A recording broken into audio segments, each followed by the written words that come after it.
theme park design in the context of human-centered design.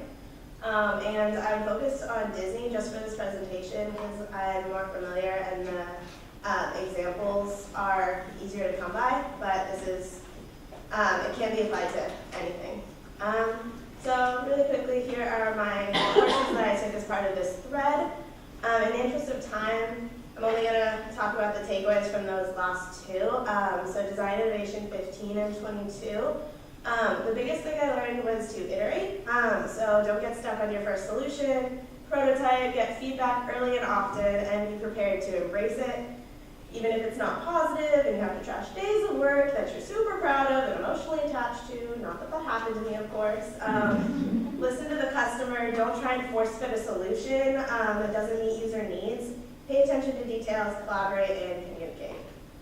Learned a lot. Okay, so now, so here are some of the principles of human-centered design. So start with who you're designing for and build empathy with them. Iterate, prototype, test, and repeat. So keep iterating. Your first solution might be great, but it can always be improved. So Walt Disney once said, Disneyland will never be completed. It will continue to grow as long as there's imagination left in the world. So there's always new changes coming to the park. If you think of California Adventures, the park was like completely revamped because their first version was not very popular. So they like redid it with a much more coherent design, and they added in Cars Land, and they really grew it to like be a match for Disneyland itself. So then come up with a creative solution designed to specifically address the problem for your target audience. So this is kind of like the most important one. Doesn't matter how incredible or creative or unique your solution is if it doesn't address the problem for your audience. So like if you remember, it's human-centered design, but the humans at the center are your target audience, not like you. I mean, you might be part of the target audience, but. So up there you can see the little graphic. That's the 3 phases is broken down by IDEO. So inspiration phase, you immerse yourself and learn about the needs and wants of your target audience. Ideation phase, you analyze it, identify solution opportunities and prototypes. And implementation, you iterate on your design, get feedback, prototype more, and finally bring it to life or to market. So even then, you're never going to stop iterating. If you think of like the iPhone, there's always software updates, always new versions. Just because you've made something good or even great doesn't mean you can't find things to improve. So I'm going to go through my personal story a little bit. So basically, I've never been good at saying no to things. I always want to do too much, and I have a really bad habit of overextending myself. And in high school, that was definitely the case. I did a full IB diploma, varsity cheerleading, competitive gymnastics, student government, and a bunch of other stuff. And that obviously led to quite some stress and some low self-esteem, although who doesn't have some self-esteem issues in high school? But I found an escape in Disney and in my senior year in Disneyland. So I grew more familiar with the park, and the more I learned, the more I was intrigued by the design and the details, and the more my confidence grew. But I thought being a park designer was not really a practical path, so I wanted to go to a hard STEM field, because that would satisfy my need to challenge myself. So I found my way into cognitive science and chose to concentrate on neuroscience and psychology, and plan to get my PhD in neuroscience and become a researcher. But I didn't end up really enjoying this, and so after my junior year, I decided that's not really what I was meant for. So I thought back to what I most enjoyed studying and doing outside of the classroom, and the answer became kind of obvious. I liked any excuse to show my creative side, design and make things, focus on details, and come up with creative solutions. So I decided to follow my original dream and become a park designer. So there's still tons of work to do. I still can't say no to things, but I'm really enjoying the work, and it lets me explore my creativity. Now, why am I telling you this story? It's not super applicable, right? Because now I want to go back through the story and show you how, without realizing it, I was applying the principles of human-centered design to my own life. So let's look back and define the problem. I can't say no to things, I'm stressed out, and have low self-esteem. Think about the target audience. In this case, that's me. So I like a challenge, I enjoy details and creativity. Problem state. I'm unhappy in the field I've chosen to study and don't want to be a researcher. So now we're going to empathize with the target audience, perform interviews, really understand their needs and their wants. So what do I like learning and doing? Designing and making things, creativity, problem solving, details, and Disney. What do I need? A job or a path of study that will allow me to do these things in a way that I'll enjoy. So now we've come up with a creative solution designed to specifically address the problem for the target audience. I'll become a theme park designer. What now? So we focus, iterate, prototype, get feedback. There's a lot of people involved in park design. I didn't really want to be an engineer or an architect or a landscaper. So I focus more on design and detail. And I get feedback on my skills, my goals, work on prototyping my skills, basically, and find new subjects to study. So, now that there we go.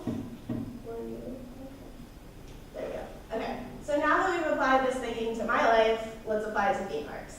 So, what is theme park design really? It's creativity and psychology. And who's it for? It's for humans. Cool, human-centered design. But let's get a bit deeper into that. So theme parks might seem like a magical world where reality is suspended. And Walt Disney said, I don't want the public to see the world they live in while they're in the park. I want them to feel they're in another world. So that's true, at least it was for me. When I stepped through the gates, the real world with all its stress and problems melted away, and all you're left with is magic. And that's exactly what the goal of these parks is, but that's only on the guest side. To make that magic happen, there's a lot of thought, design, and psychology actually that goes into the park. Nothing is done at random. So, guests are manipulated by the very nature of human psychology into enjoying themselves. And I'm not one who likes to ruin the magic, but I'm going to take you through some of the little ways psychology and design are at play here. So first up, nostalgia. Studies have shown that the feeling of nostalgia makes people feel at ease, more optimistic about the future, and more confident that life has meaning. So, even more modern amusement parks generally designed to have some element of nostalgia. Either they'll have like an old-timey land, or like carousels, or things like that, or they'll reduce us to feeling that sense of childlike wonder and reliving old memories. Color. So, do you ever notice the fences, the walls, and the back buildings around the park? Not really. The reason is this special color invented by Disney. It's called no-see-um green. It's the most bland and forgettable shade of green that is literally designed so it's incredibly difficult to notice. So fences and walls and buildings, construction, the door of Club 33 in Disneyland, they're all painted with this color. So guests' eyes do slip over it without noticing it. So pavement, fun.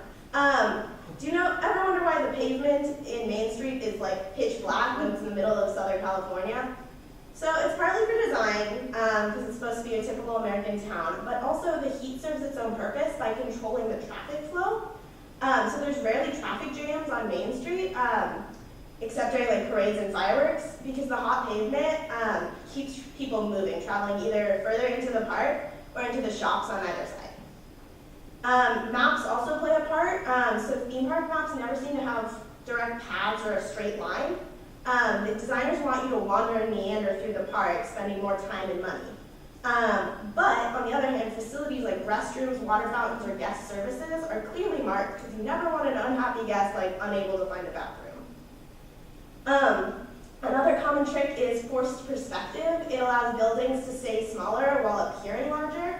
This makes guests feel smaller and more childlike, which again brings back that childlike wonder.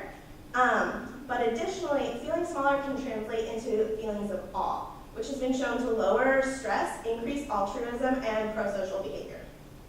And lines. Studies on the psychology of queuing show there's something to be said for crowd mentality.